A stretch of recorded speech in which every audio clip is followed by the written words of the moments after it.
না না, আপনি কোনো চিন্তা করবেন না, আমি তো আছি। জি, হ্যাঁ হ্যাঁ, ওকে, রাখি।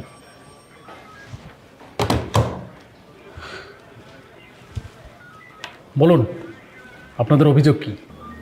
স্যার আমি রেপড।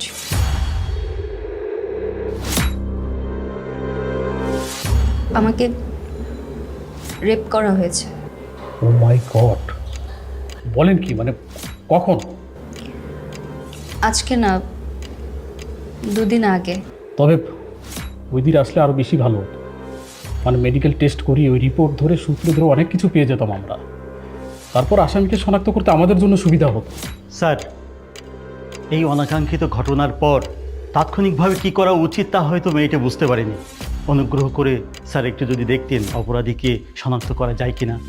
হ্যাঁ, তা তো অবশ্যই করব। আচ্ছা আপনি একটু পুরো ঘটনাটা আমাকে একটু খুলে বলুন প্লিজ।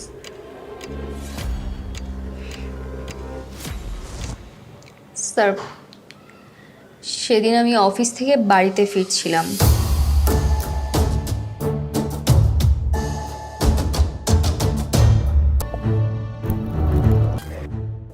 তারপর আচ্ছা প্লিজ, আমি বুঝতে পেরেছি। আমাকে শুধু এইটুকু বলুন যে মানে ওই দিন রাত তো অন্ধকার, আপনি তো মানে আসামিকে মনে হয় ভালো করে চিনতে পারেননি। তার চেহারা, তার চুল অথবা তার পরনে কি ছিল একটু কি মনে পড়ে আপনার? আমার হাতে তার শার্টের এই টুকরাটা ছিঁড়ে আসে। সেদিন এই শার্টের অংশ আমাদেরকে অনেক হেল্প করবে। আচ্ছা ঠিক আছে, আমি বিষয়টা দেখছি। করিম সাহেব, স্যার। আহ, ওনাদের অভিযোগগুলো একটু লিখিত নিতে হবে। আচ্ছা স্যার, রেডি করব। আপনি আমার মুখ ক্লিয়ার করে নিউজ কভার করবেন এবং আমার সঠিক নাম ব্যবহার করবেন। পুরো দেশবাসীর জানা উচিত একটা মেয়ের সাথে অন্যায় হয়েছে এবং মেয়েটা তার বিচার চাই। সেই মেয়েটা হচ্ছে নীলা। এই অন্তর, ক্যামেরা রেকর্ড স্টার্ট। আমার সাথে হওয়া অন্যায়ের বিচার চাই। আমি নীলা।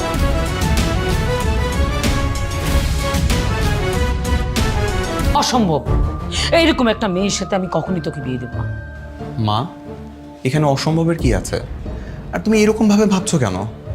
তুমি শুধু মনে করো ওর সঙ্গে কিছুই হয় নাই, ও আগের মতোই আছে।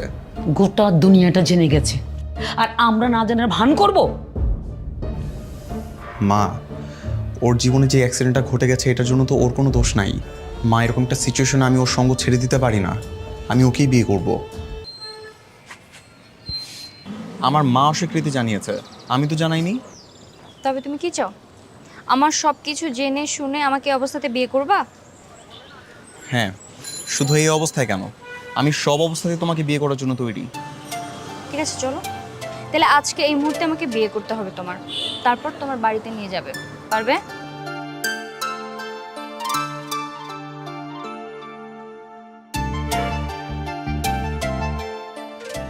আলহামদুলিল্লাহ, অবশেষে আমাদের বিয়েটা হয়ে গেল। এবার তুমি খুশি তো?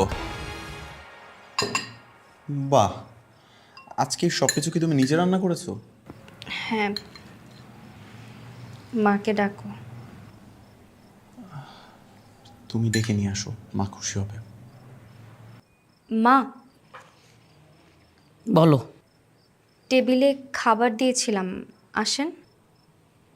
শোনো মেয়ে, আমার খাবার আমি নিজে রান্না করে খেতে পারবো, আমাকে নিয়ে তোমার এত ভাবতে হবে না। কেন মা, আমার হাতের রান্না কি খাওয়া যাবে না? খাওয়া যাবে কিনা সেটা তো পরের কথা। তোমার হাতের স্পর্শ করা রান্না আমি তো খাবোই না, কখনো ছুঁয়েও দেখবো না। কেন মা, আমি কি করেছি? আমার অপরাধ কি? এই সমাজের পুরুষ মানুষরা না হয় মেয়েদের চরিত্রের দিকে আঙুল তুলতে ব্যস্ত, কিন্তু আপনি তো একজন নারী। আপনি একজন নারী হয়েও কি আমার মনের কষ্টটা বুঝতে পারবেন না? আজকে যদি আপনি বাড়ি থেকে বেরোনোর পর, আল্লাহ না করুক, আপনার সাথে এরকম একটা অ্যাক্সিডেন্ট হয়, যদি আপনার একটা মেয়ে থাকতো, তার সাথে যদি এরকম হতো, আপনি কি তাকেও অ্যাভয়েড করতে পারতেন? কি হলো মা, চুপ করে আছেন কেন? আপনার মেয়ের সাথেও কি আপনি একই আচরণ করতে পারতেন? কি রান্না করেছো? দেশি মুরগির ডাল সবজি। চলো, কোথায়? তোমার হাতে রান্না খাবো। আর একজন মা হিসাবে আমি দোয়া করব যে তোমার এই সর্বনাশটা করেছে, আল্লাহ যেন তার বিচার করে, উচিত শিক্ষা দেয়। থ্যাংক ইউ মা। কিছু তথ্য কালেক্ট আমরা করেছি, খুব শীঘ্রই রেজাল্ট পাবেন।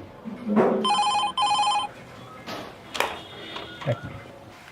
আসসালামু আলাইকুম স্যার। ওয়ালাইকুম সালাম, কে বলছেন? স্যার আমি নীলা। ও হ্যাঁ নীলা, হ্যাঁ বলেন। স্যার আমি আসামিকে খুঁজে পেয়েছি। আসল ক্রিমিনালকে খুঁজে পেয়েছেন? মানে কে সে? আমি কালকে থানায় আসব, আর আসার সময় আসামিকে সাথে নিয়ে আসব। আচ্ছা ঠিক আছে, হ্যাঁ ওকে, রাখি। আমাকে গতকালকে আপনি ফোনে বলেছেন যে আপনি আসামিকে নিয়ে তারপর থানায় আসবেন, কিন্তু আমি তো কোনো আসামি দেখছি না। আসামি আমার পাশেই বসে আছে, এই যে মানুষ রূপে জানোয়ার আমাকে সেদিন ওই ধর্ষণ করছিল। নীলা, তুমি সব কি বলছো? আমি কেন ধর্ষণ করতে যাব? তুই সেদিন এখানে ছিলি না? নীলাপা, আপনি কিভাবে নিশ্চিত হলেন যে আপনার স্বামী সেদিনকার ধর্ষক, উনি ধর্ষণটা করেছে? এও কি সম্ভব? নীলা, আজকে আমার অফিসে মিটিং আছে, লাল রঙের শার্টটা বের করে দাও তো, ওইটা পরে যাব। হ্যাঁ, লাল রঙের শার্ট পরে আমি কেউ ধর্ষিত, মিটিংয়ে যায়? কিন্তু আমি কোনো খুবই জঘন্য লাগবে। তোমাকে সাদা শার্টে অনেক সুন্দর লাগে, আমি সাদা শার্ট বের করে আয়রন করা লাগবে না? হ্যাঁ।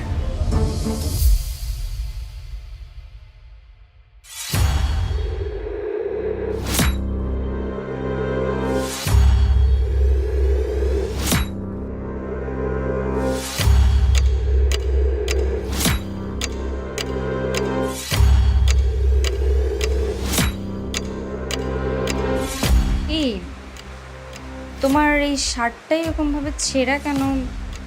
যে দাগগুলা এগুলা। আরে এই শার্টটাকে তুমি ফেলে দিছি, মা বোধহয় আবার এটাকে এনে ভিতরে রেখে দিছে। হ্যাঁ, এটা ফেলে দিয়ে আসি। কিন্তু এটা ছিঁড়লো কিভাবে? ওই বন্ধুদের সাথে বাইক চালাতে গিয়েছিলাম, তারপর পড়ে গেলাম, আর পিছনে যেটা বসছিল টেনে ধরতে পড়ে ছিঁড়ে গেছে। আচ্ছা আমি এটা ফেলে দিচ্ছি, আর তুমি চালটা একটু শুকিয়ে দিয়ে দাও। ভালো। এখন আপনি কি করবেন? উনি তো আপনার স্বামী। আমিও দৃষ্টান্তমূলক শাস্তি চাই। নীলা, তুমি অন্যের অভিযোগ ঘাড়ে নিয়ে আমাকে ফাঁসালে, কাজটা তুমি মোটেও ভালো করনি। অফিসার, আইন অনুযায়ী নীলা আমার স্ত্রী। আমি আমার স্ত্রীর সাথে যাই করি না কেন, তার জন্য আমার শাস্তি কিসের? আমি তো কোনো শাস্তি ডিজার্ভ করি না। শাস্তি তো হবেই, কারণ তুমি ঘটনা অনুযায়ী আমার সাথে যা করেছো সব বিয়ের আগে, সুতরাং সেটা রেপ। আর তোমার মতো জানোয়ারের তো শাস্তি হতেই হবে। নীলা, তুমি খুব ভালো করেই জানো তোমার সঙ্গে আমি কিছু করিনি। যা হয়েছে রুনার সাথে হয়েছে। তুমি এরকমভাবে মিথ্যা প্ররোচনা আমাকে ফাঁসাতে পারবে না। এই আইনের ফাঁকফোকর দিয়ে যে কোনো মূল্যেই হোক আমি বের হয়ে যাব। স্যার, প্রমাণ পেয়েছেন না? এত সোজা না, টাইম উঠছে। স্যার আসি। প্রত্যেকটা মেয়ের উচিত নিজের বিরুদ্ধে অন্যায়ের প্রতিবাদ করতে পারা। আমার জন্য আর কত নীলা, এখন আর আমি ভয় পাই না। এখন আমি আমার নিজেটা বলতে চাই। আসলে সেদিন নীলা ধর্ষণ হয়নি, হয়েছিলাম আমি। লোক, পরিবার, লজ্জা আর এই সমাজের ভয়ে সেদিন আমি কিছুই বলতে পারিনি। কিন্তু আমার হয়ে আমার বান্ধবী নীলা এই যুদ্ধে লড়াই করেছে।